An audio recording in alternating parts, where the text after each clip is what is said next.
We'll give people a minute or two. You guys can see the PowerPoint. I have two screens going and this is always a struggle for me. But okay, you can see it. Great.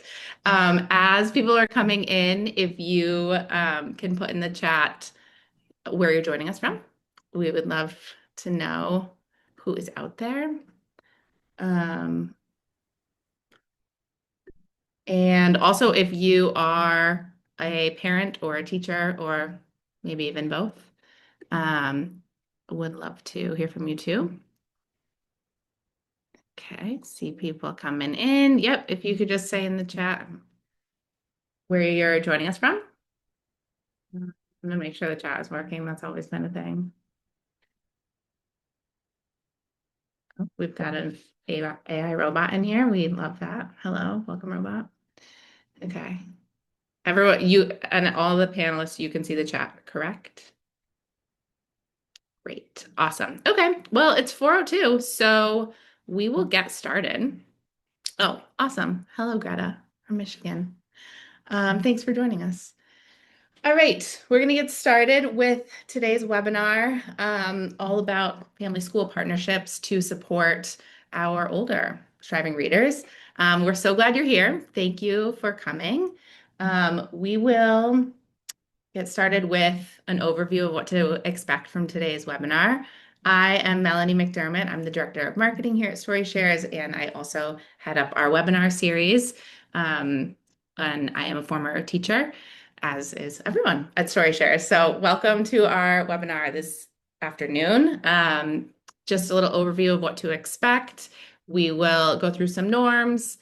I will introduce our panelists, and then we have a really exciting panel discussion, lots of things to dive into and some actionable strategies surrounding parents and school partnerships for supporting adolescent literacy. And then we'll end with a Q&A if we have time, hopefully. We'll see. Sometimes the discussion is so exciting that, we run out of time. Just for some norms, this is being recorded. We love if you participate in the chat. Since the panelists can't see the participants' faces, the only way we can really talk to you is if you're in the chat. So we really love when people are active in the chat, responding to what we are saying, asking questions, like feel free to go wild in there. And I think that's it for our overview or our introduction and norms. Just really quickly, if you are new to StoryShares, welcome. StoryShares was founded by our amazing CEO and moderator tonight, Louise Spiegelman, who was a middle school ELA teacher or MLL teacher, and someone raised their hand. And she realized that she didn't have books that supported her students at their intersection of interest and ability. So she started creating those books. And StoryShares was born, and we are on a mission to support students with their reading skills beyond third grade, because we know that school doesn't stop in third grade, and so reading instruction shouldn't either. All right, just one thing to get us warmed up and excited to be here. What's one thing that made you smile this week? Just a happy thought. You can put it in the chat. We'd love to hear from you. Let's see. Trying to think what made me smile this week. A lot of things. Making cookies. I love I love baking, and making cookies made me smile. Panelists, you could also put something in there. Oh, watching my puppy play in the snow. Oh my gosh. College kid home for Christmas break. Amazing. School holiday concert. I love that. Always lots of sounds that come out of those. My daughter had an orchestra concert and it was like, oh no, okay. Well, that person needs to go. Okay. So we will get started with our panelists. First up, we have Jen Ramos, who is the Senior Director of Research Strategy and Consulting at CPRL, and Jen's going to tell us a little bit about her.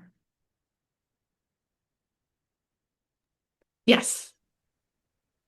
Hi, everyone. I'm Jen Ramos. I work for the Center for Public Research and Leadership. I'm a senior director there, and I've been working, my team and I have been working a ton with New York City Public Schools on their New York City Reads Literacy Initiative. And part of that work has been thinking about what does really effective school family partnership look like in literacy instruction. And we just re-released a toolkit with for resources for schools, with an additional set of resources for middle and high school. So how can some resources schools can just pick up and use to help build partnerships with schools and families and literacy. So thanks for having me here. Awesome. We're so glad you're here. Thank you. And next up, we have Risha Conroy, who is joining us from the Dyslexia Alliance for Black Children. Thank you for having me. It's great to be here. My name is Risha. I am the founder and the executive director of the Dyslexia Alliance for Black Children. I am a speech language pathologist and have worked in education for a couple of decades.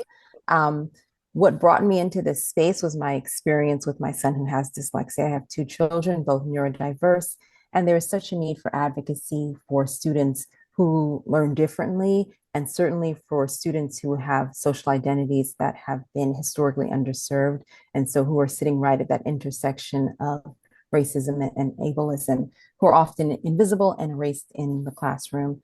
And so it's my pleasure to share with everyone today. Thank you. Thank you. We're so glad to have you and your expertise this evening. All right. And then our third panelist today is Jessica Berg, who is an instructional coach and a parent. Tell us about you, Jessica. Hi everyone, my name is Jessica. I'm an instructional coach at an elementary school in Northern Illinois, not too far from Chicago. I've been in education for 19 years. I spent a large portion of that as a middle school ELA teacher, and more recently now I'm in the elementary school. And the reason that this discussion became really close to my heart is because of my son. I also have a 16-year-old who has dyslexia and autism. And his journey to becoming a reader has really changed my outlook on supporting reading within my own building as well. So he just continues to inspire me to make bigger system changes, all the while supporting him through his journey to being a reader. So thank you for having me. Thank you for being here. We are so excited about this conversation and really excited about your um, perspective as an educator and as a parent. And then Louise, I'm so sorry, I don't have a slide for you, but Louise Bagelman is our moderator tonight. Louise, what do you want us to know about you? Hi, I'm Louise. I'm a former teacher, and yeah, I started Story Shares to address the needs of older students who were still developing literacy skills, and I'm excited to be here. Awesome. All right, let's get started. Question one. Yeah, Louise, you can take it away. Great. Well, yeah, thank you to the panelists for joining. So we're going to just dive right into this question of school home alignment or school and out of school alignment. Why is that such an important piece of the puzzle for literacy? And what role do or can families play in older students' literacy development? So, yeah, for this first question, I think I'll start with you, Jessica, to share some of your thoughts. Awesome. I think the role of families when it comes to supporting older students is really underestimated. We think that in elementary school, parents need to be really involved with helping develop those literacy skills, and they're just as important for adolescents that also struggle with literacy. There just needs to be consistent messaging that literacy matters, not only at school, but literacy matters at home. And what that literacy looks like at home can be very different from what it looks like at school. At school, they're getting very formal literacy, and then at home, you get those informal literacy opportunities. Um, only with parents at home can students really experience those real world reading opportunities. So if I'm going out to dinner with my family, reading what the menu items are, or if I am playing a video game and I need help reading what's in the chat, I'm going to call my brother or sister to come over and help me. That just really becomes this encompassing need, especially as they get older, because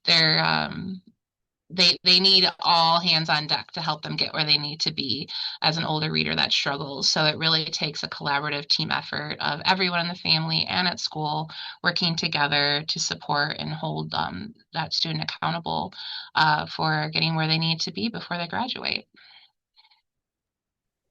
Perfect. Yeah, thank you. I like that you mentioned the things like, menu ways that we end up encountering text and reading in everywhere outside of Mhm. school, and how as parents we can leverage those as opportunities for supporting those connections. So I love that you mentioned that. Risha or Jen, do you have anything to add around this piece of the puzzle? The thing that I'll add is that, in particular for our students who are struggling readers or striving readers, this connection is even more important because there's a lot more information to share about what their skills are and what their needs are and how a family member can support them at home. And also so that that family member has all the information that they need to be able to make informed decisions about really the academic career and trajectory for their child. So that's really important as well. And like I said, even probably even more important for a child who's struggling. Yeah. And just to add to that a little bit, I think, right, I think we all know that literacy is like most meaningful when it connects to the person's like background, their daily life, to like to them, to like there's a connection there. And so that homes and schools and homes have to kind of coordinate that in some ways. And so there has to be information that flows both ways so that schools can start to think about what is culturally and linguistically responsive, like literacy instruction. And I don't mean that in the academic sense. I mean it in that way too.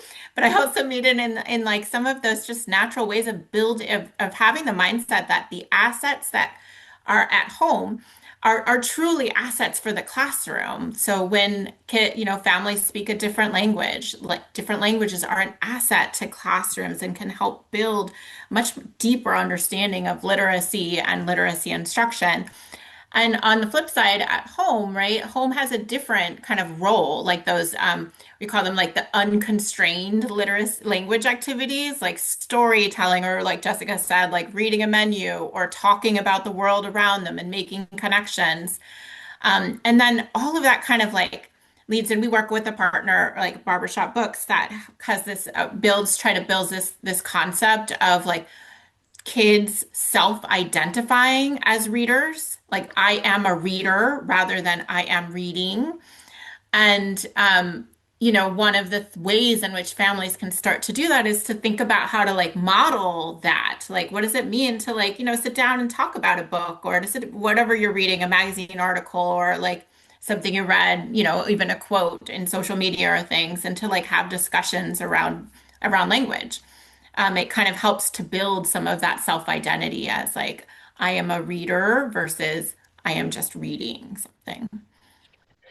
Yeah. Lo- I love all that. That both of you said, you know, that for older readers, they're older, if you have a student in middle school, they're much more self-sufficient in so many ways and more competent, right? You don't have to sort of attend to all the things in the same way you did when they were in first grade. But on the other hand, not being engaged in the reading piece of the puzzle for that phase of life is it's more crucial in some ways to keep those connections, and yeah, making sure that everything is connected versus existing in silos. Like at school we do this and we learn this, and at home we do this. If you can connect those dots, then both things grow versus sort of like chunking it into separate spaces. So I love both of those. And then also the identity as readers, which is also more crucial for older students who are still learning to read, because in so many cases, those students have develop sort of disjointed identities as readers. I'm not a reader. Reading's not for me, right? I'm not good at reading. Reading is boring. And so kind of overcoming those associations and providing them with more positive ones. So, yeah. All right. Thank you all for your thoughts there. The next question, the problem. So, yeah, what are some of the biggest challenges? And this can be both from the at-home perspective as a parent who maybe is not an expert in literacy or reading skill instruction, or from the school perspective when it comes to being able to communicate with families. But what are the biggest challenges for making these connections between the classroom and at home when it comes to reading and literacy development? So let's see. I think Risha, if you want to kick this one off. So a lot changes when a child is a middle schooler or a high schooler. And so sometimes at the elementary school level, or very often at the elementary school level, you'll see, more packed parent-teacher meetings, PTA nights, and then it starts to wane off a bit because naturally the students are becoming more independent. You also almost assume that there's certain foundational skills that are present. And so there starts to be a bit of a distance. And so that's one of the challenges. Sort of recalibrating for the older student and how to empower the student to also be able to share at home, but then also to reach out and connect with the families. And I think that it has to be, obviously very meaningful, but for it to be meaningful, it needs to be impactful. And then it also needs to be something that's actionable for the family, right? So you don't want to send home a list of things that are just busy work. You want things that directly tie into what's happening in the classroom, with an activity or an idea that can happen at home that a family can, easily implement, or to give them information that they need to act on. So I think that's really important. From the parent side, there can just really be sort of like a feeling of being overwhelmed with like what to do, right? So you're juggling a lot of things, and you have to start to prioritize what is happening. And then if your child has more complex needs, then it's also figuring out what you need to do to support them. And so sometimes things fall apart, so we have, as communication goes home, it needs to be very purposeful and intentional, and even to the point where, like, if you're sending home a newsletter, headlining those things that are most important, right? So putting that at the top, and then everything else, a parent can sort of, read at their leisure. Yeah, absolutely. Some of it can be just information overload, right? On the parent side, you get so much all the time. So how do you hone in on the most crucial pieces, and how do teachers make sure that that rises to the top? So yes, thank you. Jen or Jessica, anything to add there? Just to add to that, like the information flow, I think, most typically there's a lot of information that can come. Like there's a lot of apps. I have three boys and I have a lot of apps to communicate with their school system. Like there's a lot of things. And so, one of the things when I think about that, struggling readers, think about middle school and high school and literacy development, like the data is really important. Like, and I think, we use the term like democratizing the data and like taking it out of the school context and making it actually really what is the property and use of families and kids, and how do we like make data not, like usually educators like live in the data, like, they see the number, they see the color, and it's like, all becomes clear to them. They know exactly what that means. But when you just send that same sheet home and it's like orange or it's yellow or whatever the color may be, sometimes it's purple. Like we don't like families don't know what that is, and they don't know what to do with that information. And especially when it's like a middle or a high school, the first question is like, so and so, like I have my middle schooler's name is Luke. It's like, Luke, why is this yellow? Like, what does this mean? And Yeah. that doesn't always get you very far. Like my middle schooler is like a black box of information and nothing, you get a bunch of grunts out. And so like, I'm fortunate that I know how to navigate the system, and I like, because I live the system and I kind of know what that number means. But if that was my only entry into understanding that, my kid, I would have a really hard time knowing how to make that number or that worksheet, just as Risha's put, like that worksheet or that newsletter, how to make it actionable. How do I get involved with this number?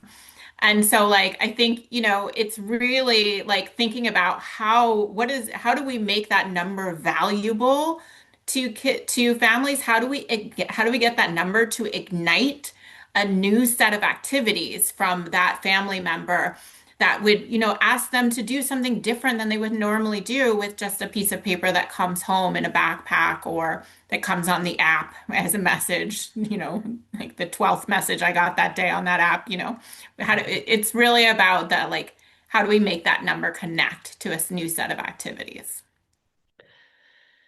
Yeah, absolutely. Some of it is decoding, right, of the different languages that exist between the two contexts.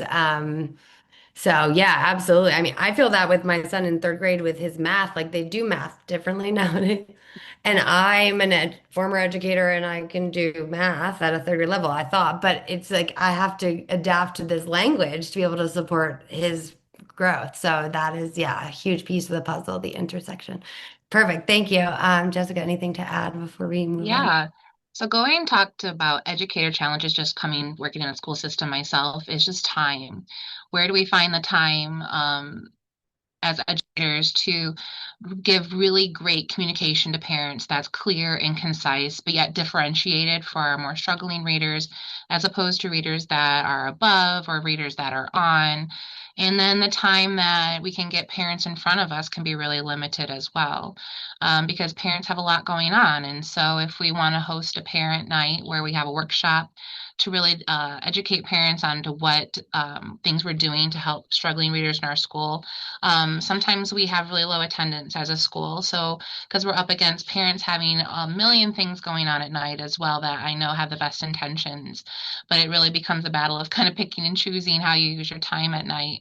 And so that can be a challenge from our school. And sometimes a challenge can be as a lack of resources for our families at home.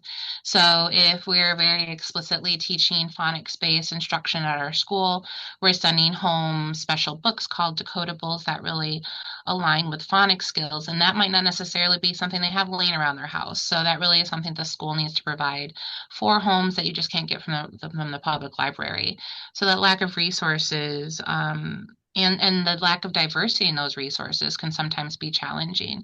We have a very large Swahili population at our school, and finding information that comes in Swahili for parents is really non-existent and very challenging. So that adds a whole nother layer of challenge when it comes to communicating with our families.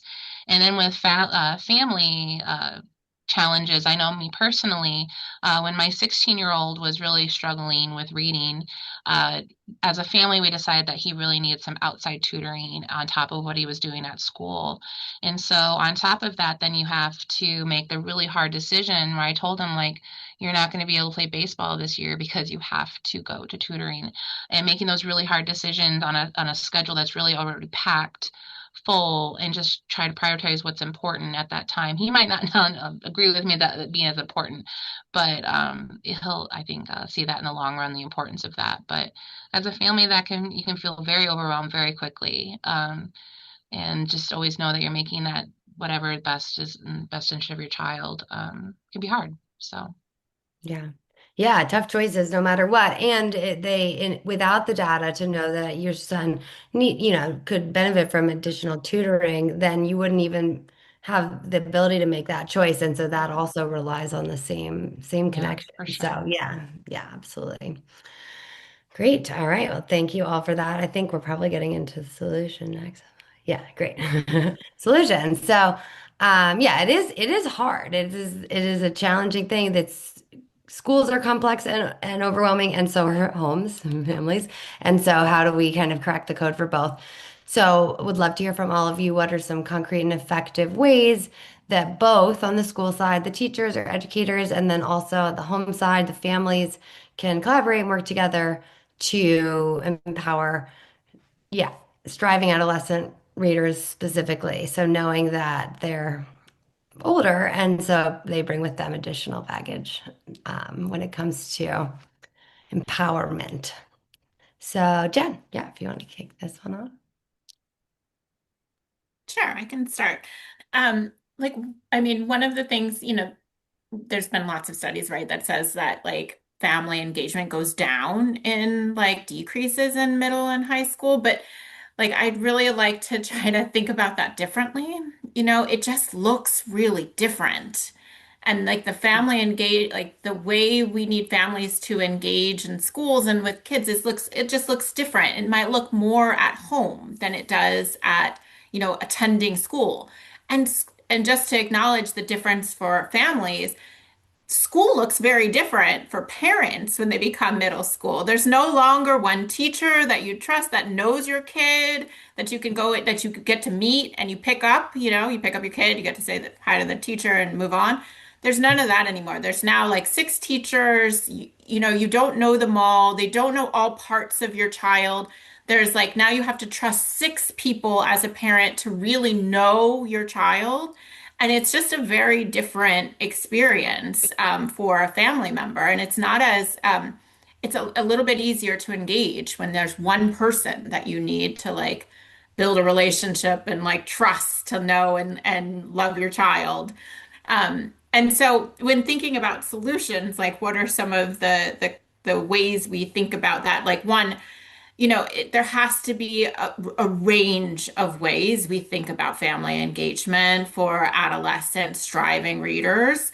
Like there has to be just a very different ways we think about it. They're all not going to come in and they're all not going to come into the to parent teacher conference. They're not going to get a chance to sit down for 10 minutes with their ELA teacher or anything like that. It looks very different.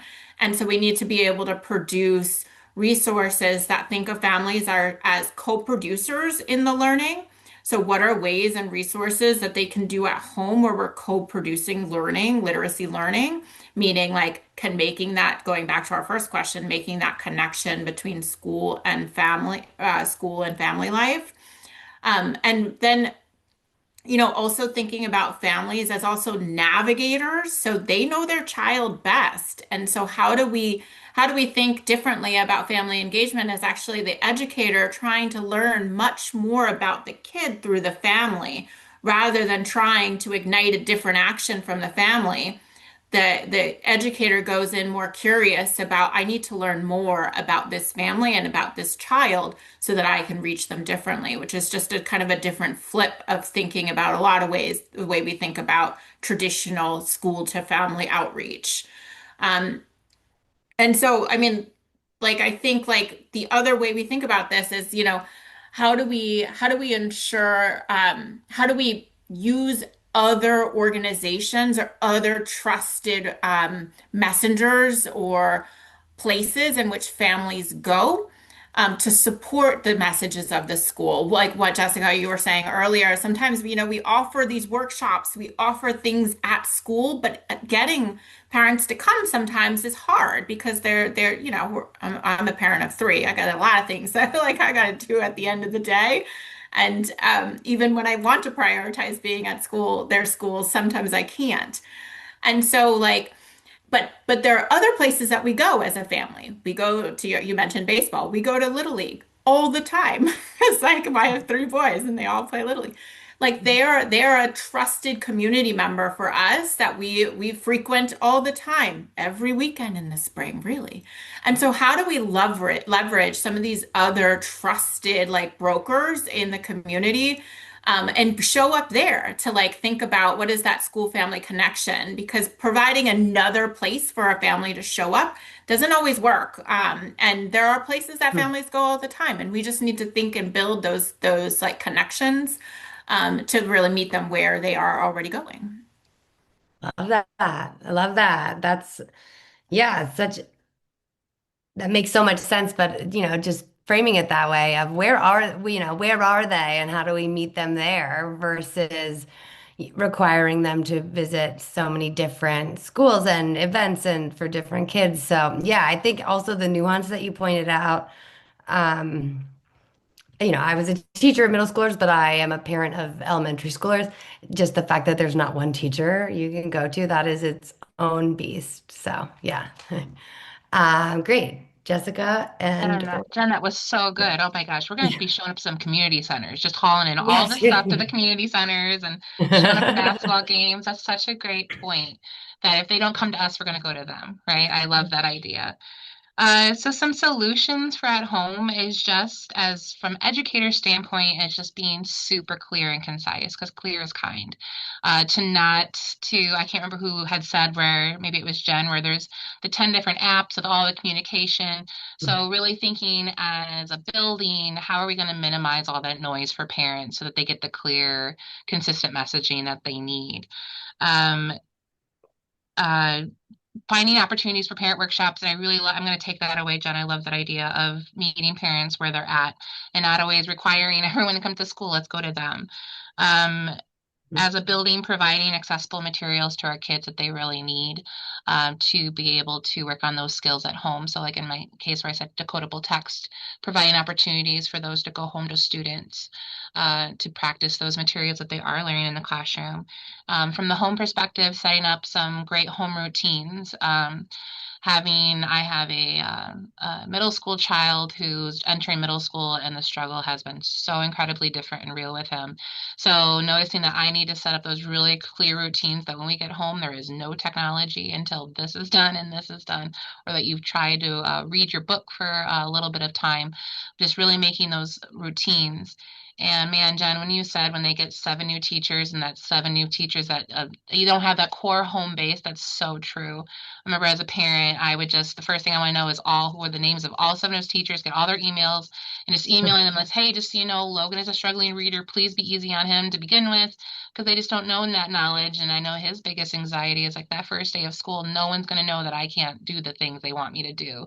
So just making sure I front load that as a parent was always really important for me because they do need that home base. And then leveraging technology in a way that benefits our kids. So when they're home using different modalities, they don't have to read books. They can maybe listen to podcasts, or they can listen to read a graphic novel, or they can listen to audiobooks. Finding that literacy can look many different ways at home and leveraging those different types. And the great thing about families is they really know the best what their child's interests are, and so finding those materials that interest them in the best way possible is really at a family's advantage. So I think that's my list. Yeah, thank you. Yeah, I love all of that. I always say any reading is good reading, and that means truly any reading, like depending on the purpose of the activity, there's so many things that Mhm. support reading and count as reading for students, and at least as a bridge to whatever the objective is for reading. So, yeah, audiobooks as a way to access the story, the content, if want to do it a little more effortlessly, or reading recipes and cooking something together at home, like those are all really powerful Yeah. tools It's to not learn. necessarily about the tool, it's what you do with it, right? Like, how are you pulling those comprehension questions? How are you working on stamina, whether that's listening or reading? And how are you Mm, building those strategic habits out of all of these different options? Just it's what you do with it. So, absolutely. Yeah. Thank you. So many good things in there. Yeah, and also just highlights the complexities that come into play at this phase that are, yeah, a new challenge relative to what it looks like in second grade, of course. yeah. So thank you both. Risha, I don't know if you have anything to add to that, or we can go on to the next one, but No, I mean there were so many great ideas there. I think um, just two quick things. With communication goes both ways, and so we need to create opportunities for parents to also communicate with educators, with their teachers. There's nothing worse than like sending an email and it's been like a week and you haven't heard back from a teacher. mm, Like that immediately starts to put a strain on what we want to be positive communication. And then again, going back to being, really simple with how we communicate, providing like really actionable strategies. And I think the other part that's really important, especially when you're thinking about just this pressure for time, is like why you're sending something home. Like if that's not clear to a parent or clear to the student, then it's something that might be pushed down to the bottom of the list of things to do. So I think that part is really important as well. We model a lot at school. I think providing models of something to do at home is also important. So if you say, oh, we want your child to work on comprehension, well, what does that mean, right? So give examples of the types of questions you can ask your child after your young person after they're done reading, right? So really, really specific things that parents can do, as opposed to this sort of really general and not actionable items. Yeah, I love that. And I'm glad you brought that up because I was going to mention after you said it, Jessica, kind, clear is kind. And I also agree, like concise is kind. And we talk about that a lot internally at Search Shares. Don't send me a 6 paragraph email. I don't care if you're the school principal or someone on my team or my boss. Like, I don't care. Don't send me a 6 paragraph email unless like every single sentence has like absolutely crucial because it changes my ability to engage with it in real time. And so, how do you get to the purpose? What is the purpose? And how are you messaging it so clearly that busy teachers, busy parents, right, busy everyone can engage with it and draw the meaning out of it such that it's aligned with that purpose that you've set. So I really like that. Like, why am I sending this? If I don't have a clear why as a teacher, right, to send this to the parents, maybe I don't send it. So I like that. Yeah, the scarcity of time is a big piece here as well. So, and sorry, also I wanted to just say the modeling piece. I also agree with that. I was thinking earlier, there's something to be said for if middle school parents or high school parents can't get to school as much because there's so many moving components in their schedules. Like, how do we do little mini videos to share? If your student is here, I don't know. That was an interesting thought I had. So I like modeling across all contexts. All right. Question 4. So, okay, practice. This is thinking about independent reading, which, in schools it's be somehow a little bit controversial. The power of independent reading and the role of it. And I think it makes sense why there are some question marks around it in the upper grades because if students are still developing their skills and they're expected to sit down for an hour and read a book meant for a ninth grader, but they're reading closer to a third grade level, they probably aren't engaging as deeply as they could and maybe are showing other behaviors. So, that being said, as we know, practice is required for absolutely anything that you're going to become better at. So, I'd love to hear your thoughts, since I just shared mine up front, around the role of independent reading when it comes to growth of skills and how can we make it really meaningful? How can we make sure that it is not disconnected practice, but actually targeted practice such that it's impactful to students' growth. And then, as a kind of extra piece on this, what are the key considerations specifically when it comes to empowering students with dyslexia as they practice reading? So, um, Jessica, I think I'll start with you on this one. Oh, wait, this is such a big, I feel so many things about a lot of these points. Coming from the educator lens is we all grew up doing drop everything and read in school, right? You had to do the 30 minutes or whatever of everyone drops what they do and read. And I don't think I've seen that in elementary schools in quite a long time because it's sometimes a really difficult thing because you'll tell your kids, go grab a book, and most of the time they'll waste their time at the library trying to find the book just because they want to avoid reading or they don't want to read or they can't read, and just to save face, or they'll just look at the pictures. So what that independent reading time is for our students is we want it's really a balancing act. We want that independent reading time to be purposeful where they can read, but we also want to all the while try to keep them on grade level, right? So we want to be giving them grade level text. And what that balance can look like can be kind of challenging for a teacher to work through. So, especially at the elementary level, we try to differentiate that as much as we can. And it gets more challenging at the adolescent level. So the path to becoming a reader looks the same. Whether you are in 12th grade or you're in first grade, it all begins with explicit phonics instruction. So what that practice is going to look like for adolescents might look slightly different, but at its core, it's really working on the same kind of skills, which got me really interested in working with story shares is just because of their ability to take that phonics based learning that's so extremely important, but making it look and feel and have the relevance that an adolescent's going to want to read. Because I don't want to put a book that says, Matt is big in front of a adolescent. They're not going to want to read that book, even though it's working on that skill that they need. So really finding that balance of finding those texts that are important for them to practice at home. And that's where that communication is going to become really important, that you're communicating with your school to find out like what kind of really reading materials can they be doing independently at home instead of just assuming, that our child could read a chapter book when they might not be ready. But then in the same lens, it's going to be really important from the family side is to maybe they did bring a chapter book home and maybe they don't know how to read it quite yet. So where I might read the chapter to my son and then we're going to discuss it together afterwards. So he's still getting that enrichment of getting the materials and getting the content, but still getting out of it what he needs to, even though he didn't read the words himself. So finding that balance of both and just becoming just educated as a parent, understanding what are they working on at school and maybe why can't my son read this book and what should I be doing at home instead to work with him so that eventually he will be able to.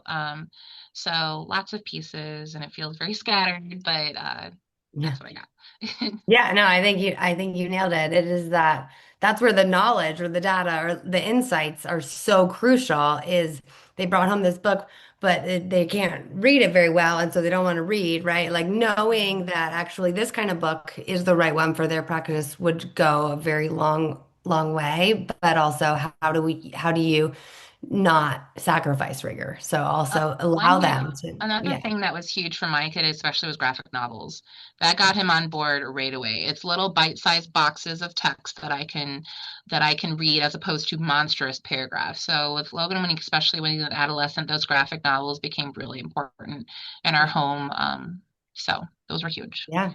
Yeah, and bite size, I use that word a lot because some of it is, again, you're undoing associations students have with reading. So you Mhm. have to make them feel like this is conquerable, I can do this. And if Yes, you for give sure. them a book that is full of massive paragraphs and tiny text and hundreds of pages, like, you can understand them being like, nope. So yeah. Great. Thank you for all those thoughts. And Risha, anything to add to that piece? So, I think it's really important to, go back to the why they're reading, right? So what is it that they're reading? Why are they reading it? So are they reading because they are, working on building some foundational reading skills? And so maybe you were working on some phonemes or some strategies for decoding multisyllabic words. And so you've sent them home with something that they can decode, that they can read, that they can practice with, right? So that's one part of reading, right? And then there's the part of reading where they're reading for content, right? So this might be things that are more grade level. It might be something that's coming out of a history or a science course. And in that case, I think it's really important that if a child is not reading at grade level, that they have some support there. So it's either the parent might be reading with them, or if there's an audio book that they can use, that can, they can listen to while they're following along. And the thing with that is that, when we think about reading, very often kind of focus on the written text, but language is such an important part of reading as well. So the child can, or the student can always be building language skills, and they can build language skills by listening to audiobooks. It really can be built almost at the same rate as reading the book independently, especially through middle school, because they're still going to have access to that more advanced vocabulary that you would only find in the book, that more sophisticated and complex sentence structure. So they're still able to engage with that. So I think, defining like what the reading task is really important. And then we know for that sort of, building decoding skills and fluency, that practice is critical, right? So for your more typically developing readers, they may only need exposure like 3, 4, 5 times, but for your child who has dyslexia or another learning difference, they may need like 40 to 100 exposures to the same thing. So it's critical that they're, able to do that at home, and certainly not all in one day. I also think that we want students to move towards independence, which is why I really like assistive technology for students. And I know some people shy away from assistive technology, but there is so much research that tells us that one, it gives them that independence, it gives them access to the grade level curriculum, but there's also some learning that happens with assistive technology, right? So you're engaging with something like Grammarly, you're in some ways almost seeing like what good writing looks like, right? That modeling. And so there is some learning that happens there as well. So yeah, those are, things that are important. Yeah, I love that. The purpose is so crucial. You don't want students to listen to an audiobook of a decodable if they're working on decoding skills, because that's not giving them the ability to practice the decoding piece itself. But you also don't want them to think all of reading is decoding. You want to give them opportunities to like appreciate the story and to like wrestle with themes and characters. And so being able to tackle both of those, I think is, yeah, another big piece of the puzzle. How do you kind of identify what those key parts are and then support both of them in parallel? So, and I read on my phone sometimes like iBooks and or ebooks, but yeah, iBooks, I guess. I click on vocabulary words that I don't know, and I look them up as I'm doing it. And then like that's one of the ways I've strengthened my vocabulary in my later years, because that is a powerful thing. I don't know this word. I want to know what it is to understand this sentence. I look it up, and then I do that a couple times. I know that word. So yeah, I like the assistive technology plug as well. Okay, so I know we have only like 10-ish minutes left. And Jen, did you have anything to add to the practice question? Okay. Yeah, great. Um, so, okay. So yeah, this next question is around student voice, which I think can take two different forms in this context. So how does student voice look different in the upper grades rather than elementary school? And how can we leverage students' own voices as a part of this process such that they feel motivated and not discouraged? And so, um, actually, I'll let you all start and then I can share some thoughts. But any initial reactions to this question from, I'll open this one. Whoever wants to take the microphone first.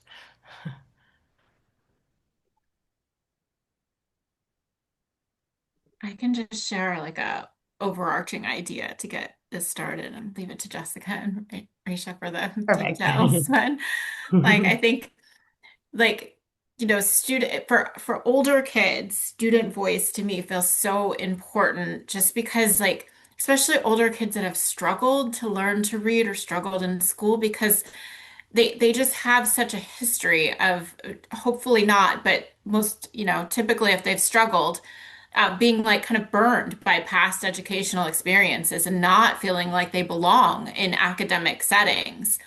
And so like using student voice as actually a tool for like healing those experiences and re-engagement is like so important because they have to redevelop their sense of ownership and belonging with educational academic settings and with reading experiences, particularly if they're struggling to read. My brother struggled to read. He has dyslexia and like independent reading, which Jessica back then, yes, there was always that like that period you had to read, but it was so miserable for him. It just was miserable and it was miserable to be called on. And it just, he started to sweat and like, tear up and like, independent reading was never fun. And so like, there's all of this past experience that, for kids in middle school and high school, they're developing their sense of self and using student voice as an opportunity for healing and re-engagement and building back. that sense of belonging, that they do belong in these settings, and they can have good experiences in that independent reading time, either Yeah. at school or at home. I just think it's just so different and important when we get into like middle and high. Yeah. That was Love that. so true, Jen. Yeah. That took the words right out of my mouth. The only thing I'm going to add to what Jen said is that what adolescents value is so different once they get older. So they value respect for their choices. They value identity. They value that things are relevant to them. So really making sure that you're leveraging their voice when it comes to making decisions and their reading is just really important at this age. Yeah. Yeah. Okay. No, you go. Yeah. Okay. All right. Um, so so in thinking about like the younger students and older students, as a speech language pathologist, like one of the first things that I do is figure out like what motivates a student, regardless of what their age is. And so as part of like my practice, I'm always including student voice, right? So what are you interested in? Oh, we read about basketball today. Do you want to read about soccer?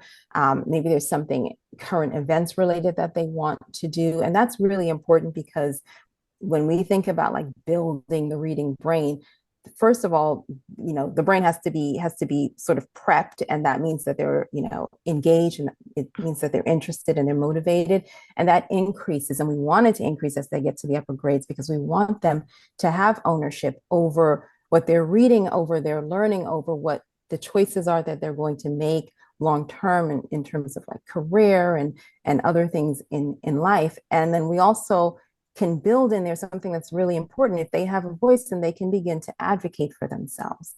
And Mhm. self-advocacy is one of the most powerful tools that we can give to a student. And there's so much research that says that students who are able to advocate for themselves do so much better long term. And so it has to be weaved into everything that we're doing, building from elementary school through the upper grades. It's about releasing ownership.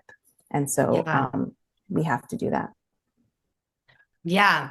Uh, Thank you all. Love what everyone said. Yeah, the self-advocacy and self-efficacy, the feeling of, I can do this. If I do this, I will get better at this, and I can ask for what I need, and I can, um, you know, share my own identity as a part of the process. So just like I think you just said, Risha, with my students they hated reading by the time I had them in my class, right? Because they had been struggling for so long. And so they'd say, I hate reading. And I usually would start with, well, what do you love? And that's a point because you can read about anything and finding those points of connection to build on. So, um, absolutely. It is also such a crucial thing for older students to feel seen and heard. They are aware of themselves and they want to feel like you're aware of them too. And that alone can be a starting point for so much growth. So yeah, thank you. I think you all shared such valuable insights on that one. And writing is another thing, which we'll talk about later, but where it comes to voice, how do you express it in that way too? Okay. Final question, and I know we're down to the wire here. And if anyone has any burning questions, feel free to throw them in the chat. We might have a couple of minutes at the end for those. But this one is a big one as we're approaching winter break and also just summer in general, which can be a battle for parents when you have students home for several weeks or months. And we know that if they're not engaging with some of these skills, they do tend to lose some of them for the time being. And so, how do we kind of foster that connection between school and home to leverage those breaks in school calendars to support students' continued reading growth or, yeah, reading growth rather than having to worry about them, losing some of that momentum and anything, as a final conclusion to this conversation, really concrete, that you can offer to both parents and teachers when it comes to what to do in when school is out. Yeah, Jessica, since you're off mute, I'll have you start. Oh, Yeah, you're off uh, mute. Yeah. my son, he's all about some type of incentive. He loves the swag. So whenever school is out, we're always checking out what kind of reading incentive programs there are out there. So we would always get involved with the Rockford Public Library to do the reading incentive programs because they need to get a ticket to the water park. So finding those community opportunities where you can maybe look at some reading programs, I think would really help with some of the, especially the summer. The summer's a long stretch. During winter breaks and fall breaks that are a little bit shorter, just making sure that you keep some type of consistency during that time. So for even though school's out at 4 o'clock every day, we're going to do some reading, whether that's for us reading together or you're trying to read on your own, maybe this skill that you're working on, or whatever that may be, keeping that routine even though the time is changed. Encouraging some more real world reading tasks. So just finding every opportunity to talk about what, even if you're just watching TV, asking like, well, why do you think that character is upset? Or just asking them those questions, all the while building that schema that's really important for them. Um, and and just, my, I guess overall as a parent and an educator, just know that you're already doing the best you can. And you want what's best for your kiddo, and what you're doing is great. And I'm hoping that you leave today with some tidbits that can just help strengthen your child's journey. And you just being here is a really great step. So I appreciate that. Yeah, thank you for sharing that, because that is the other thing as a parent, for parents on and as a teacher, it's you're doing so much and it feels, it's you can always think of what more you can do, but by engaging on what to do, you're doing a lot. So yeah, thank you. And I think routine is not to be underestimated. In schools, there is so much strength in the structure. You see your child who's like running wild at home, and you see them in school and they're suddenly like in a line. And so the structure, things we can learn from that to implement at home is valuable. Routine. All right, thank you. Risha, Jen, anything else to add on schools out time? Yeah, I think Jessica had some really great things in there. I think, doing it organically. So like we're a Christian household, we do an Advent calendar. So there's scriptures every day. And that's an opportunity to build, especially sort of like critical thinking skills and reading as well, holiday cards. There's so many ways to just kind of build that in there if you celebrate. If not, then it might be maybe they're going to help you plan a meal, right? So they're looking at a recipe with you. I also think I want to add that it's okay to take a break as well, right? So your child best, right? If you really have to stick to that routine, because if you don't, it's just going to be crazy. But it's also okay to breathe. So let them have some joy, because that joy is going to fill their cup as well. And um, you know sometimes when you have a child who's struggling, it can't always be about the struggle, right? It has to be about the joy as well. So give yourself a break, and give your big one a break as well. Yeah, thank you. I'm glad you said that. That is another point too, which is, yeah, you can't do it all the time. A little breathing room goes a long way. So perfect. Jen, anything to add on this before we wrap up? Or Melanie, are we at time? I guess probably. Yeah, I think we're just about at time, though. I could listen to all of you talk about this for a long time. I learned so much. I thank you all for your really concrete strategies and your thought leadership on this. One of the things we always say at Story Shares is that we have to think about how we're doing literacy at the secondary level differently, how we're approaching adolescent literacy. We have to think about it differently. And I think my main takeaway is like, there's so many opportunities here to rethink family school partnerships at that secondary level. And yeah, I mean, I'm coming away with so many great ideas. So I really, really appreciate this conversation, and hate to end it. But if anyone out there had any burning questions, you can go ahead and email us at info@storyshares.org. Thank you, Jenny. And then I just wanted to say, I'm going to put it in the chat right now. This is for teachers to share with parents, or if there's parents out there, this is just like a little mini guidebook that we made, with some resources and questions, and tried to capture some of the ideas that have come up during this past hour. And then also if like you're watching this later, you can email to get a copy of this PDF. And then super quick plug, we're doing a webinar in January with an ideal system of support. So setting up a full system in those secondary settings. So register for that. And if the QR code's not working, you can go on our website and register there as well. And that's that. Look, 5 o'clock on the dot. Go team. Thank you so much for everyone who came. Thank you, Jen and Jessica, Risha, and Louise for leading this conversation. It was so fun to listen in on, and I learned so much. And I mean, my kids are younger, but I feel very prepared for when they're older. I have some strategies for supporting their reading at home. Thank you so much, everyone, and I hope you have a great night. All Thanks, right. everyone. Bye. Thank you.